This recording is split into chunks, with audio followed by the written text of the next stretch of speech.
नमस्कार, SBT news में आपका स्वागत है और पेश है इस वक्त राजस्थान की बड़ी खबरें। खबरों से पहले एसबीटी न्यूज को सब्सक्राइब कर लें और इस वीडियो को लाइक और शेयर जरूर करें। प्रदेश में बढ़ रही रेप की घटनाओं के बाद सीएम अशोक गहलोत ने बुधवार को देर रात 2.5 घंटे तक वरिष्ठ पुलिस अधिकारियों की क्लास ली। सीएम ने देर रात कानून व्यवस्था की समीक्षा करते हुए महिलाओं और बालिकाओं सहित समाज के कमजोर वर्गों के खिलाफ होने वाले अपराधों के मामले में पुलिस को पूरी तत्परता और संवेदनशीलता से कार्रवाई करने के निर्देश दिए हैं। सीएम ने कहा कि सरकार ने यह सुनिश्चित किया है कि थानों में प्रत्येक फरियादी की आवश्यक रूप से सुनवाई हो, उसे एफआईआर दर्ज कराने के लिए भटकना न पड़े। करीब 2.5 घंटे तक चली इस बैठक में मुख्यमंत्री ने कानून व्यवस्था, महिलाओं से संबंधित अपराधों, संगठित अपराधों, मादक पदार्थों की तस्करी रोकने, माफियाओं के खिलाफ कार्रवाई तेज करने आदि विषयों पर गहन समीक्षा की। राज्य में रिक्त चल रहे तहसीलदारों के 60% पदों तथा उप पंजीयक के 78% पदों को भरने के लिए राज्य सरकार ने नायब से तहसीलदार के पद होने वाली डीपीसी में अनुभव की सीमा को घटा दिया है। राजस्व मंडल के प्रस्ताव को राज्य सरकार ने मंजूरी दे दी है। राजस्व मंडल ने करीब 4 पूर्व राजस्व विभाग को प्रस्ताव भेजा था कि 3 साल का अनुभव रखने वाले नायब तहसीलदार को विभागीय पदोन्नति के जरिए तहसीलदार पद पर पदोन्नत किया जाए और इसके लिए अनुभव सीमा 5 से घटाकर 3 साल की जाए। राजस्व विभाग ने यह प्रस्ताव कार्मिक विभाग को भेजा था। मंगलवार को बैठक में अनुभव के लिए 2 वर्ष की शिथिलता का निर्णय लिया गया। रेलवे स्टेशन पर कुकिंग के एलपीजी सिलेंडर के उपयोग पर रोक लगा दी है। रेलवे ने खाद्य सामग्री बेचने वालों के लिए रेलवे स्टेशन पर सिलेंडर पर खाद्य सामग्री बनाने या गर्म करने पर रोक लगा दी है।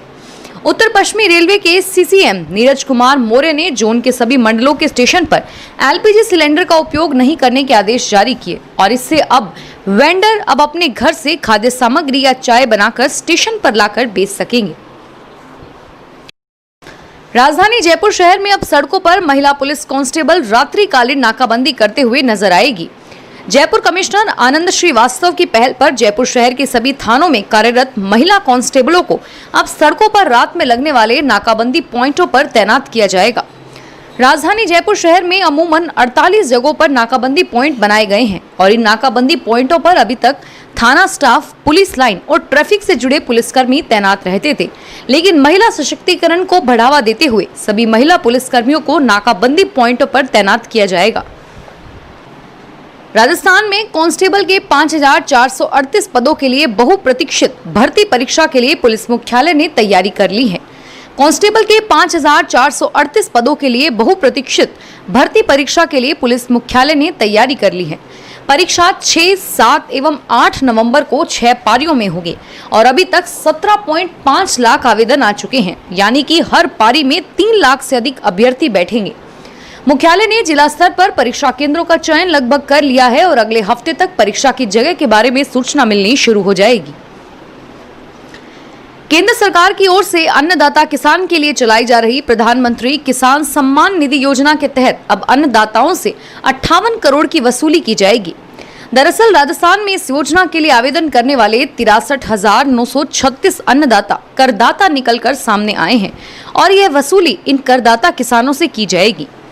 भारत सरकार ने राज्य सरकार को ऐसे किसानों की सूची थमाकर खाता संख्या दिया है और कहा है कि सरकार इन किसानों से पैसों की वसूली कराने के बाद इस खाते में पैसा जमा करवाए।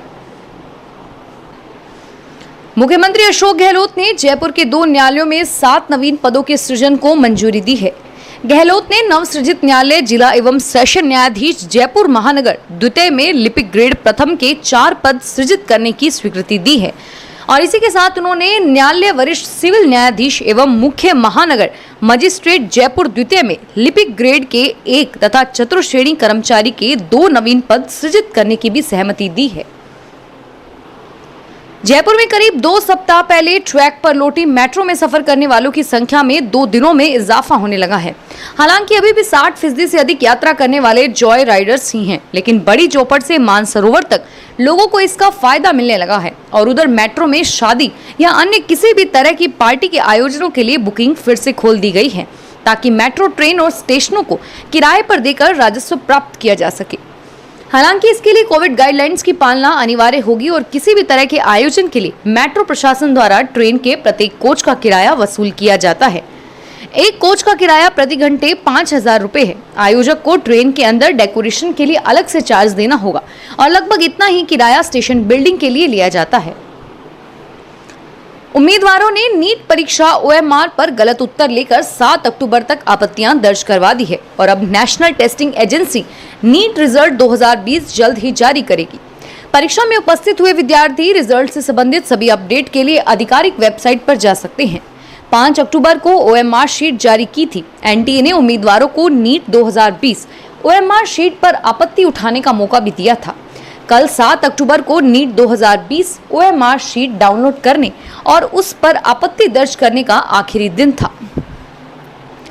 रेलवे रिजर्वेशन चार्ट तैयार करने में भी यात्रियों को एक और सुविधा देने जा रहा है। यह सुविधा है कि किसी ट्रेन का रिजर्वेशन चार्ट तैयार होने के बाद भी यात्रियों को बर्थ या सीट बुकिंग कराने की छूट।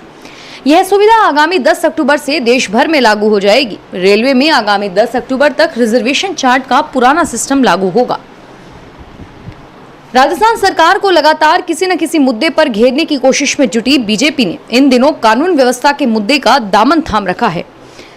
इस मुद्दे पर पार्टी कार्यकर्ताओं को सक्रिय रखने के साथ ही बीजेपी ने सरकार पर भी हल्ला बोला है।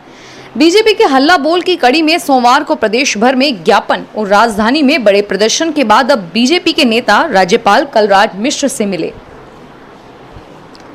जयपुर में अर्बन डेवलपमेंट टैक्स वसूलने में नाकाम रहा नगर निगम प्रशासन व नेगेटिव रिपोर्ट को नजरअंदाज और तमाम विरोध के बाद यूडी टैक्स और होर्डिंग टैक्स वसूली का काम निजी हाथों में सौंप दिया है।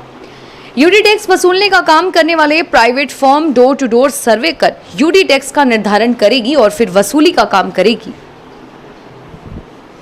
चिकित्सा मंत्री डॉक्टर रघु शर्मा के निर्देश पर प्रदेश के सबसे बड़े अस्पताल सवाई मानसिंह चिकित्सालय में अब बिना मास्क के प्रवेश नहीं मिल सकेगा।